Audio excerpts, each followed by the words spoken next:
La région de Gambela, en Éthiopie, connaît des attaques armées ces derniers mois. Les habitants des villages de la zone frontalière du Soudan du Sud, comme l'Are Woreda, vivent le traumatisme des enlèvements d'enfants. Les assaillants auraient enlevé 108 enfants et amené 2000 têtes de bétail.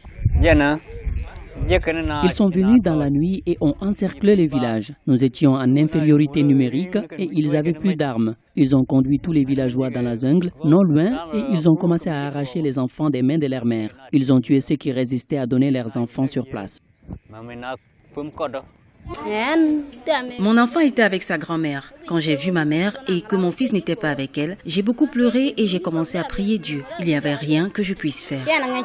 Les attaques armées dans la zone frontalière entre le Soudan du Sud et l'Éthiopie sont attribuées à des rebelles sud-soudanais. Conscientes des relations entre les deux pays, les autorités de la région de Gambela appellent à l'apaisement. Elles comptent sur la coopération de leurs voisins pour libérer le reste des enfants.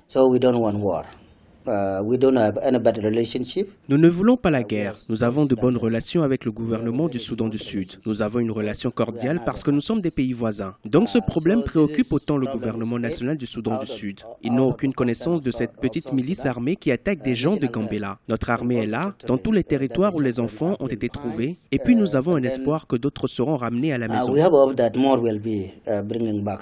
L'attaque aux environs du village de l'Are Woreda avait fait 208 victimes. La région de Gambela abrite 284 000 réfugiés sud-soudanais qui ont fui la guerre civile dans leur pays. En plus des otages, les assaillants pillent les villages et emportent du bétail. L'armée éthiopienne continue de pourchasser les malfaiteurs dans l'espoir de libérer plus d'enfants.